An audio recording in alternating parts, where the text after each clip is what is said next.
ராமேஸ்வரம் கடல் பகுதிகளில் மணிக்கு 60 கிலோமீட்டர் காற்று வீசி வருவதால் மீனவர்கள் தங்களது படகுகளை பாதுகாப்பாக நிறுத்தி வைத்து வருகின்றனர். கூடுதல் விவரங்களோடு இணைகிறார் நமது செய்தியாளர் கார்த்திக், என்ன விவரம்?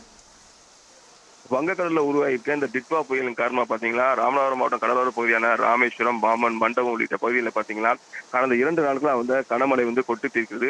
தற்பொழுது பாத்தீங்கன்னா ராமேஸ்வரம் தீவு முழுவதும் பாத்தீங்கன்னா மணிக்கு 60 கிலோமீட்டர் வேகத்துல காற்று வீசி வருகிறது. இதன் காரணமா கடல் கொந்தல் பெண்ணின் காணப்படுகிறது. இதுல பாத்தீங்கன்னா மீனவர்கள் விசைப்படகு மற்றும் நாட்டுப்படகு மீனவர்கள் தங்களது படகை பாதுகாப்பாக நிறுத்தி வைத்து வராங்க.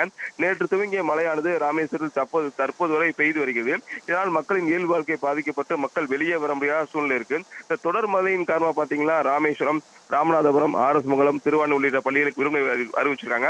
அதே போல தனியார் பள்ளிகளும் சிறப்பு வகுப்பு நடத்த வேண்டாம் என மாவட்ட ஆட்சியர் உத்தரவிட்டிருக்காங்க. தொடர்ச்சியா பாத்தீங்கன்னா இந்த ராமநாதபுரம் மாவட்ட கடலோர பகுதியில நேற்றிலிருந்து பலத்த சூறைக்காற்றுடன் கனமழை பெய்து வருகிறது. இதன் காரணமாக மக்களின் இயல்பு வாழ்க்கை பாதிக்கப்பட்டுள்ளது. அது இந்த கனமழையின் காரணமாக பல்வேறு தாழ்வான பகுதிகளில் மழைநீர் தேங்கியுள்ளது. அதை அப்புறப்படுத்த பணியில் அரசு ஈடுபட்டாலும் அது தொடர் மழையின் காரணமாக அது தொய்வாகவே காணப்படுகிறது. உடனுக்குடன் செய்திகளை தெரிந்து கொள்ள சன் நியூஸ் பெல் ஐகானை கிளிக் பண்ணுங்க.